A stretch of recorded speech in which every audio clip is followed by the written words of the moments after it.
K12 mental health and pandemic webinar. And I'm going to turn over to Matt right now from STOPit Solutions. Matt. Thank you very much, Chris. And thank you folks for joining today. We really want to discuss the mental health pandemic that schools, students, staff, and even communities are going through, and a little bit on how you can help as a partner, as a advisor to your member districts. So what we're seeing across the nation is that millions of students are hurting themselves. This takes the form of verbal, physical, digital, in the forms of sexual abuse, fighting, gang violence. It also includes depression, anxiety, self-harm. And if some of these things are left unchecked, they can really turn into lethal means. Suicidal ideation, suicide, gun violence. And across the nation, we're seeing over almost 750,000 victims of school violence annually. When we think of school violence, we think of bullying, fighting, and weapons. But it's not just that. It is also that almost 18% of students have considered suicide. 17% have harmed themselves at least once. Almost 30% have been sexually victimized over their lifetime.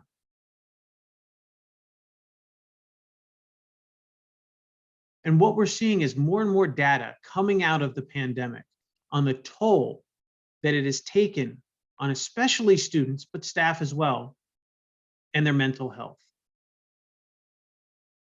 So next, I want to go over just a few things that we're seeing out across the country and some of the data that's coming out of the pandemic to really show how this has affected our youth.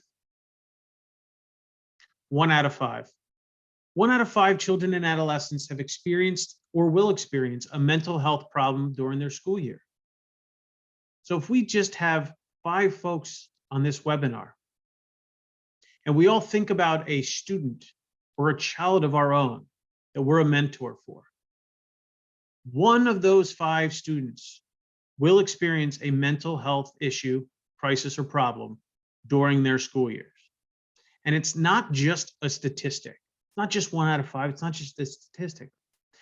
If anybody on this call is familiar with the Vessel in New York City, it's in a part of Manhattan called Hudson Yards. And the Vessel, it's a big beehive-looking structure. It's a staircase that connects offices and restaurants and stores, and it's beautiful. And it's been open now for a little over 2 years. But last July, a 14-year-old boy climbed to the top with his mother, his father, his sister, his grandmother. The reports say he didn't say anything. He just walked right off the top, took his own life. And again, it's not just one statistic or one story. In that structure's first 18 months of being opened, that was the 4th teen that took their life just from that one structure alone. The pandemic is having a serious effect on our students. And of those children, the 3.8 million students that have raised their hand and said they have a major depressive episode, 60% of them did not receive any treatment. The connection to resources within the community, within schools, just weren't there for them to say, I have a problem. They weren't connected with resources. Doubled. The number of children ages 6 through 12 who visited children's hospitals for suicidal thoughts or self-harm since 2016 has doubled. The pandemic has only brought on more. Quick story, Clark County, Nevada, the 5th largest school district. They doubled the number of suicides, not just suicidal thoughts or self-harm. the actual number of suicides within the 5th largest school district from year 2019 to year 2020. And this prompted school officials to bring their students back in during a pandemic, way before they ever planned to. Students being isolated, away from their peer groups, away from mentors and advisors and coaches and sports and activities and everything else caused such a mental health crisis that they found a way to bring students back into school despite there being a pandemic. So I'll ask again, has this pandemic had an effect on our students? It absolutely has. And it's not just big schools. Right? As an AESA partner, we understand that the majority of the ESC that are a part of this organization service rural schools, smaller school districts. In April of 2020, a high school, small high school in Colorado, just a month after the pandemic was declared, in April, lost 2 students within 9 days to suicide. Research came back and said that the cause for these deaths were that both students were shown to have issues with isolation. Having the ties severed from school, from friends, from sports, those trusted adults and mentors that they had, caused them to take their own lives. And STOPit saw life-threatening incidents escalate significantly during the pandemic. Life-threatening incidents to us are an immediate threat to oneself or to another. And pre-pandemic, that was roughly 18% of our incidents. Since the pandemic, 40% of our incidents have been life-threatening. And this past school year, when we think as masks are starting to come off and you know, we're not over or through the pandemic, but it's lessening. Unfortunately, the violence in schools hasn't changed. Valentine's Day this past year marked the 4th anniversary of the nation's deadliest high school shooting. Despite all the student-led gun control movement ignited by that 2018 Parkland shooting, the 21-22 school year already is on track to be the most violent in recent years. There's been 136 instances of gun violence on school grounds in just the first half of the school year. This is a figure nearly 4 times the previous average for that period. And the turn of the new year into 2022 did not make that any better. Before that Valentine's Day anniversary, the 2-week period before that, the news was this. The end of the first week, a 19-year-old former student was shot and killed after a high school baseball game in Wisconsin. That following Monday, a shooting outside of a high school in Las Vegas left 3 teens hospitalized. The very next day, on Tuesday, 5 teenage girls were shot and injured outside of a high school in Milwaukee. And on that same day, a student was killed and another shot outside of an education center in Minneapolis. Later on that week, a bus driver was shot while carrying a busload of elementary school students. Just in the 2 weeks leading up to an event that was one of the biggest high school shootings that we ever had. And we're seeing all of this data coming out of the pandemic. But the problems that even predated the pandemic, such as inequality, inadequate resources, and so on, have only gotten worse since COVID-19, because that's introduced new challenges like creating such stress, such plates that are overflowing, that half the teachers say they want to quit or retire early, according to a survey by the National Education Association. And nobody's safe, right? The effects of the pandemic on teen mental health is happening to girls and boys. Anxiety, depression, sleep issues, withdrawing from family, aggressive behavior. And we all know, right? If somebody's sleep deprived or somebody's really depressed or anxious or a combination of all of them, they don't make the best decisions all the time. They don't make the best choices. They get aggravated very quickly. Their moods change and mood swings happen more frequently.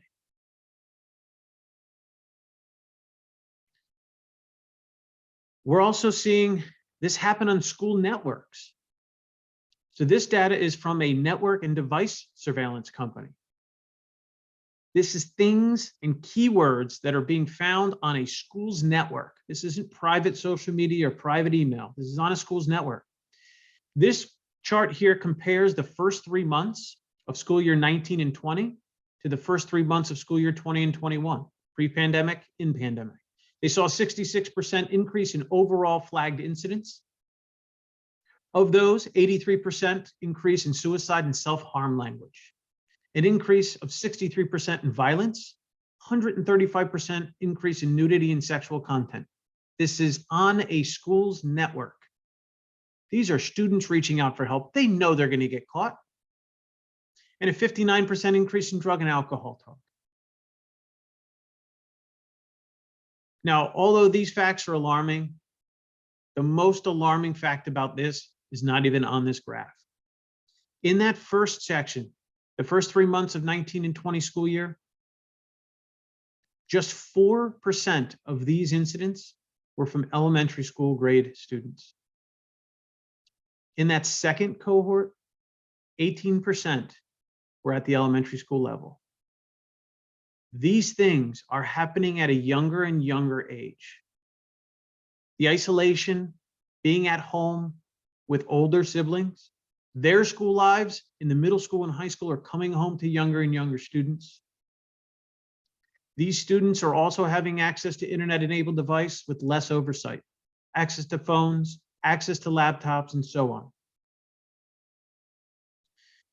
Mental health, bullying, suicide awareness is not just for high school and middle school anymore. It's happening at a younger and younger rate.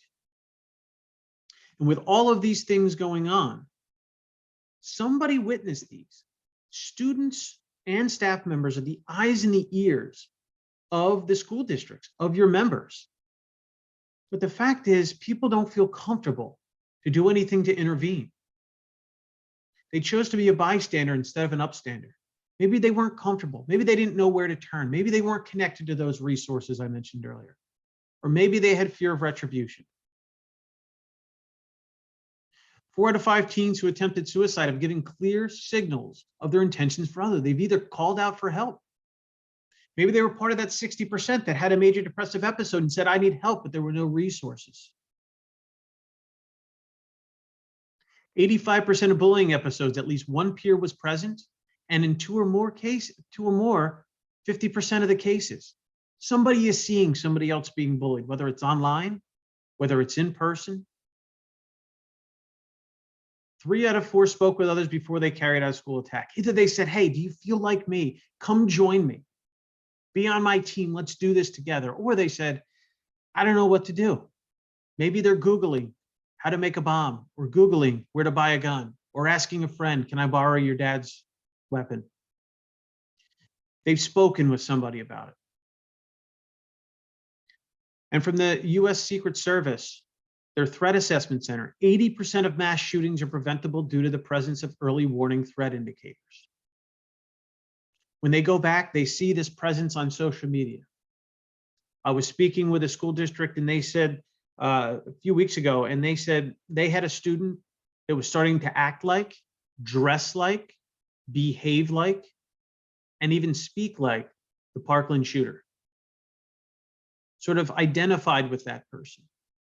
They were able to find it out on social media. They had people that were comfortable telling and speaking up, and they were able to stop that student. They were starting to collect weapons. So again, these presence of early warning threat indicators are out there in the majority of cases. But it's not just students. It's not just weapons, not just suicide. It's the teachers, the staff members of your members' districts. So we'll play a quick little game here. This is not sustainable. These students are in crisis. School staff have been bitten, spit on, kicked, punched, urinated on, hit by thrown objects. Schools are in survival mode.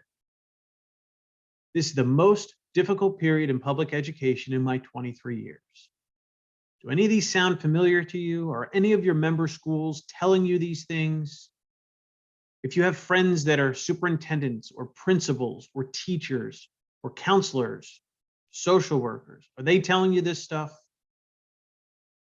But guess what state all of these quotes are from? It's that terrifying state of Vermont, right? That we all think about when we talk about this stuff. But if it's happening there, it's happening everywhere. And principals across the state are saying that teachers are more stressed than they've ever been, and that students are more dysregulated.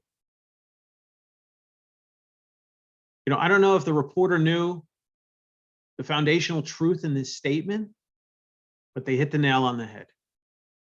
And why? Well, a regulated, calm adult can regulate a dysregulated, anxious child. But a dysregulated adult can never calm a dysregulated child. So if your teachers, if your counselors at your member districts are anxious and stressed out and overwhelmed, not only can they not be in the right frame of mind to help their students, but those emotions can be transferred. I know if I'm very stressed, it starts to stress out my two boys. If I'm angry, it starts to affect them as well. Same thing if we're a counselor, an administrator, or a teacher. So how can you support your members? You want to help them realize that building the foundations of trauma-informed care is so important. And I'm going to give you some tips and some tools that can help you do that. Be an advisor to your members. Most of your members have EAP programs. They have policies. They have services in place. Some that I'll tell you are great add-ons, great additions to some of the foundational programs and services they already are offering, both for their employees and for their students. But the idea here is if you can be an advisor to them and really focus the message on taking care of you before you take care of others. Right? Just like when you're on a plane, they say, put on your own mask before you help somebody else. It's so important to look at whether it's existing tools and services or new tools and services through that lens. Give people opportunities and space to learn about trauma. Think about their own triggers and reactions while recognizing that those reactions, no matter what they are totally normal. It may not feel appropriate, but they're normal. And once identified, they can be reeled in. And that's the key. Helping the staff members of your member districts, the students of your member districts, to finally figure out and identify how they're feeling, know that it's normal, and that it can be reeled in. And I'm going to give you a few tools, a few suggestions on how exactly to do that. But schools and governments should consider investments and actions to mitigate the effects and costs of trauma, stress, anxiety, violence, suicide, right? Because all of your member districts are going through learning accelerations, right? We lost so much time due to the pandemic. And we need to catch everybody up, right? That's extra, faster. And there's a lot of funding to do that out there. But the problem is, if teachers and counselors are so stressed out and you're saying go faster, do more, you're not going to recognize the benefits of efficient and effective, or from learning acceleration or achievement, and so on. You have to start with this platform of trauma-informed care, or it won't work. And when the adults in the ecosystem understand the effects of trauma, they can better understand the students, the families, and the staff who experience it. So again, if they can regulate themselves, they can now help a dysregulated student or a dysregulated parent. But if they're so stressed or depressed or self-medicating themselves, they can't be as much of help. Because when completely predictable behaviors like violence, like suicidal ideation, like self-harm, like depression, like all those things in slide 2 that I went through that we're seeing out there, bullying and so on. If a staff member is fully regulated, they can handle that. They can make policies that are thinking through the lens of trauma-informed care to make sure that rules and regulations and policies and programs and services and everything we bring into our districts is helpful. It also helps members, if you go to your members as an advisor and start talking from a trauma-informed approach, it helps in workforce turnover. I'm sure they all have open recs. They're all looking for counselors. They're all looking for help in social emotional learning, social workers, and so on. Because trauma-informed training, SEL and wellness and mindfulness training helps to reduce compassion fatigue. You know, when you just no longer care if somebody's suffering. And it also helps with burnout, which causes folks to turn over. Just a quick example, I was on a call the other day with a social worker, and I know she cared about her students. I just know it. She wouldn't be in that role if she didn't. But when we were talking about adding a new service and bringing a few things on, she just bluntly said, I'm contracted from 7 a.m. to 3 p.m. I don't care what happened to the students afterwards. And I know that's not what she meant. She was just so overwhelmed. It's like, here's something else that you're going to add to my plate. When are you finally going to take something off my plate? And basically shut down. Didn't want to listen to anything else at that point. And I could just see how overwhelmed and stressed and anxious that she really was. It wasn't that she didn't care. She definitely cared. She just wonders how she could actually do her job and care when all of these other things were happening. So as an advocate or as an advisor to your member districts, if you can give them just a little bit of time, if you can vet a service for them or vet a technology or tool for them that'll help with mindfulness, will help with communication, connecting those resources as we talked about, getting them help, right? Whether that's e-therapy or another counselor or something, and you can find funding to do that. So you take that burden off of budget season, you take the burden off of them to make these decisions and try to vet and sit on demos and go through all of this. You will be seen as an expert. You'll be seen as a leader for your member districts. So when you start to promote well-being and trauma-informed care, when you start to make policies or suggest policies or be an advisor, you want to follow the 4 R's from SAMHSA on trauma-informed approach. And those are that you realize the widespread impact of trauma and understand potential paths for recovery. So when you implement a new policy, make sure that it's coming from a lens of that you understand the impact of trauma, the change, what will happen if this policy is put in or taken out. Recognize the signs and symptoms of trauma, understanding what is going on. Responds by fully integrating knowledge about trauma into policies, procedures, and practices.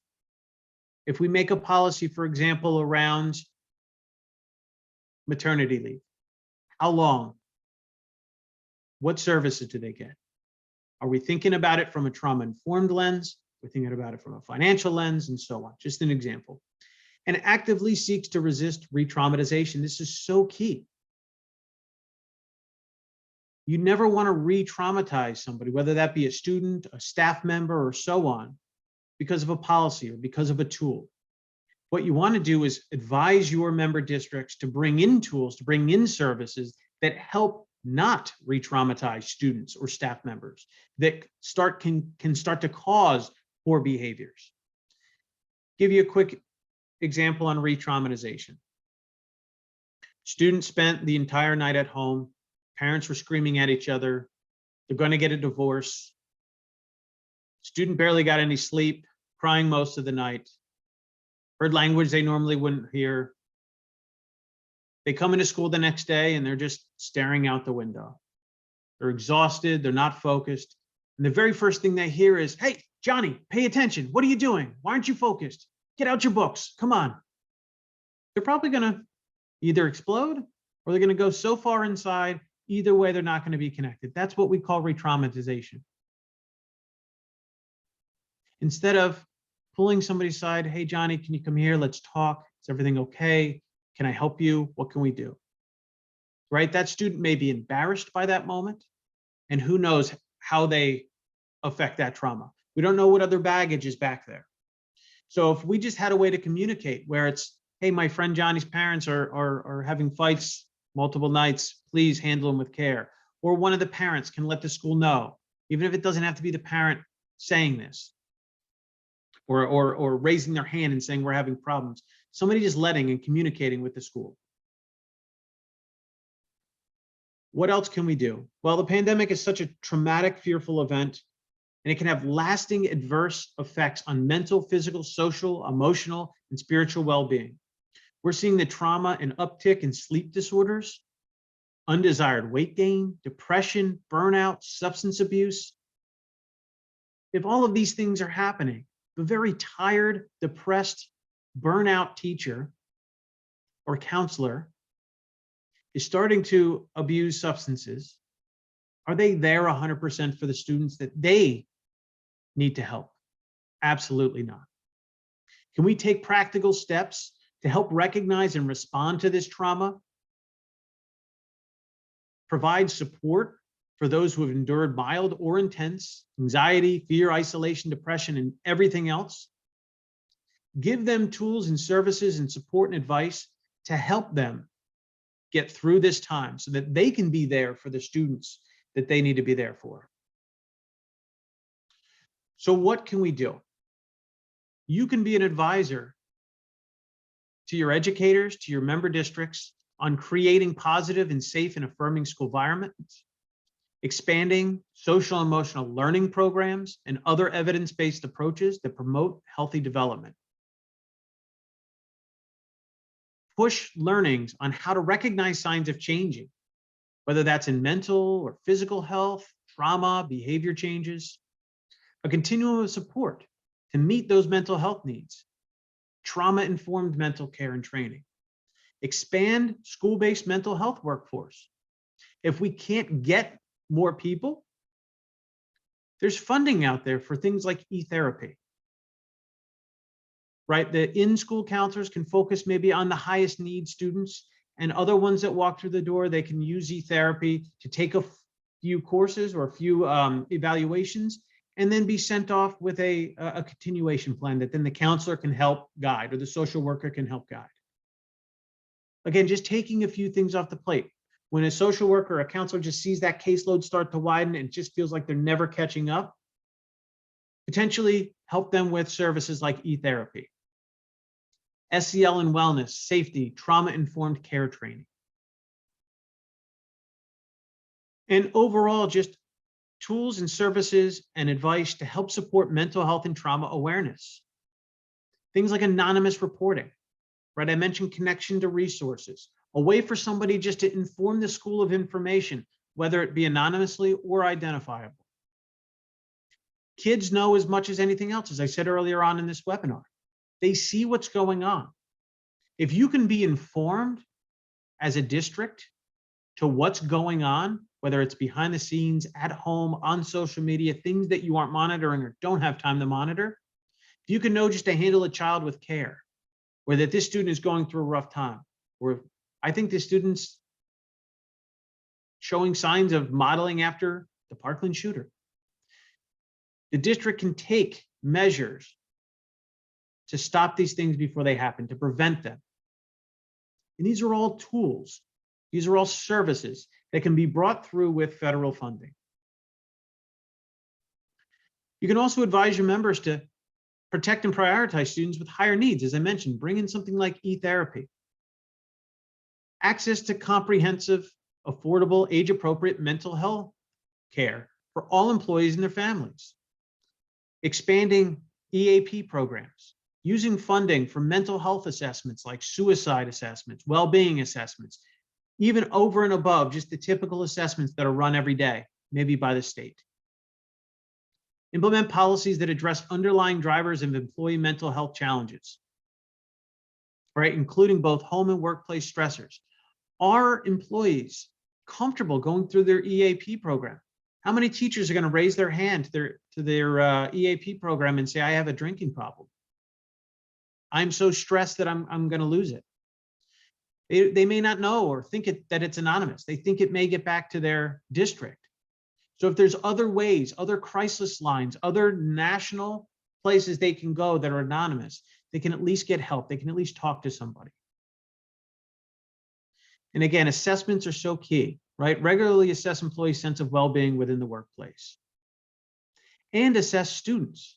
If again, you have an anonymous reporting or somebody says something and we've identified a student that's showing behaviors, again, just like the student that was mirroring the Parkland shooter, having behavioral threat assessments, training, and a case guide system so that you're walking the exact same steps through every student that's showing signs of harm to oneself or to another.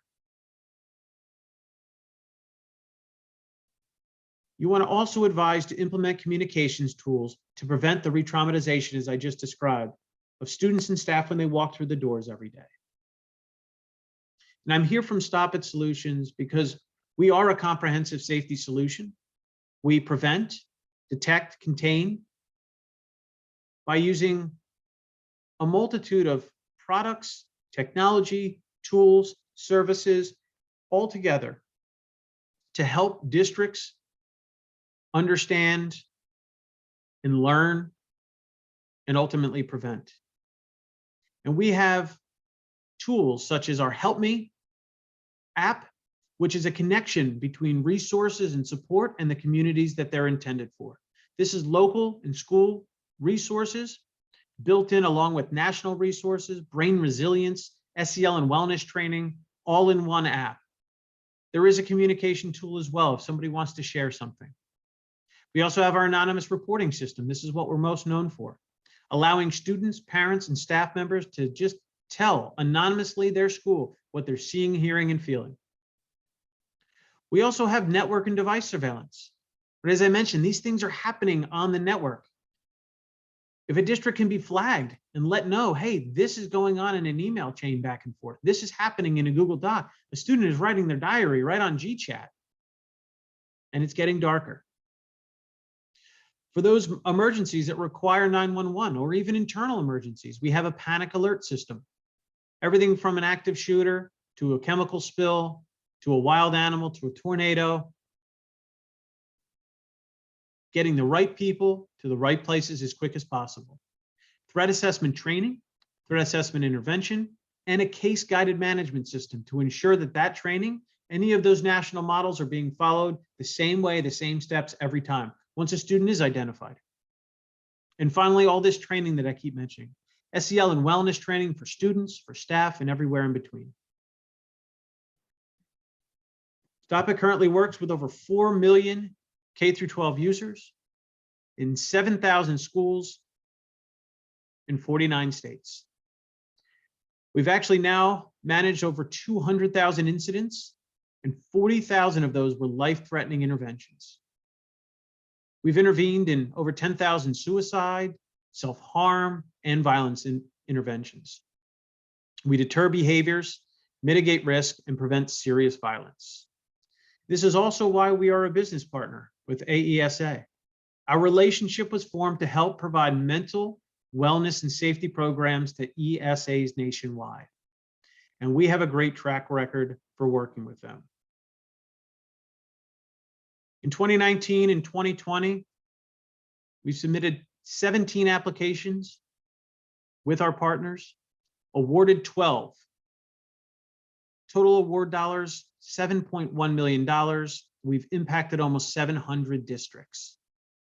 And we've brought $1.2 million in administrative costs back to our ESA partners.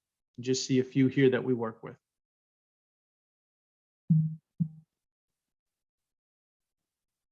In 2020 alone, our partners were awarded 10 STOP Act grants, covering 600 districts, 1,900 schools, and 850,000 students.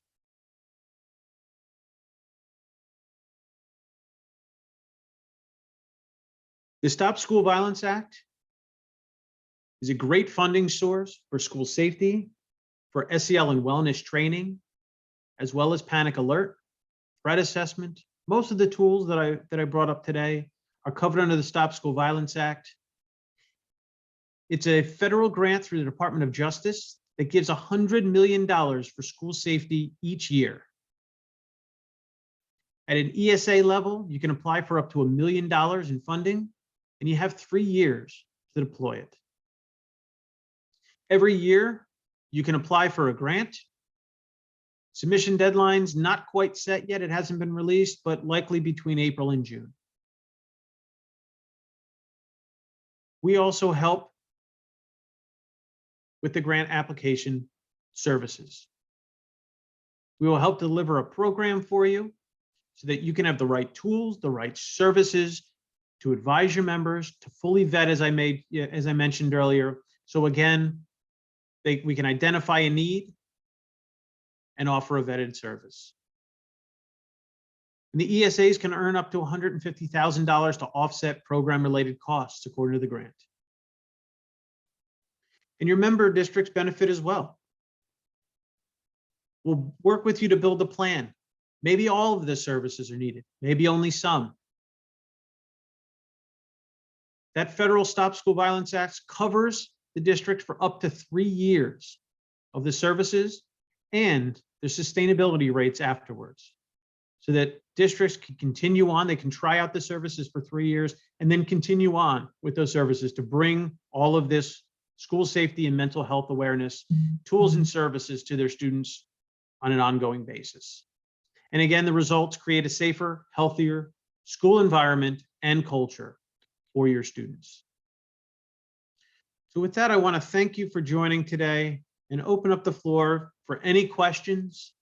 And if you have any questions, if you're like me, I think of my best ones 5 minutes after it's over, please reach out if there's any questions that you have at all. So we'll give it just a few moments here to see if there are any questions.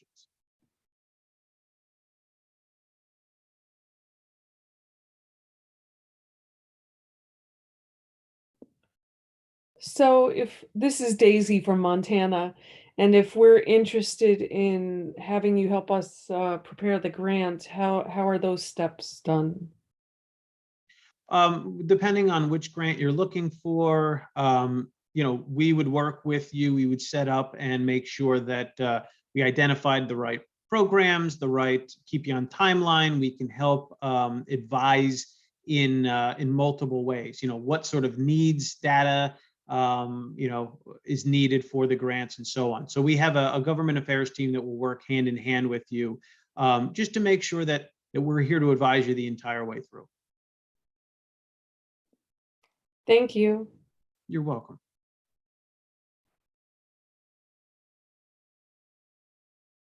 Any other questions? And again, the latest Stop School Violence Act grant has not been released yet, but typically the due date is in June, and few months worth of preparation and grant writing and so on all needs to take place before that. But we also work with other federal grant opportunities as well. So, if you have any questions, please reach out directly. We're happy to, or I'm happy to introduce you to our government affairs team that can help find the best solutions, products, and funding sources for you and for your members. Matt, I want to thank you very much for you and the entire team at STOPit Solutions. Matt's contact information is right here on this slide as well. Please feel free to reach out to him with any questions or any comments or concerns. And Matt has an outstanding team supporting him. And as you see, their track record really does speak for itself. So Matt, again, thank you, and STOPit Solutions for today's webinar. Thank you very much as well. We value our partnership with AESA. Okay. Have a great day, everyone. Thank you. Take care.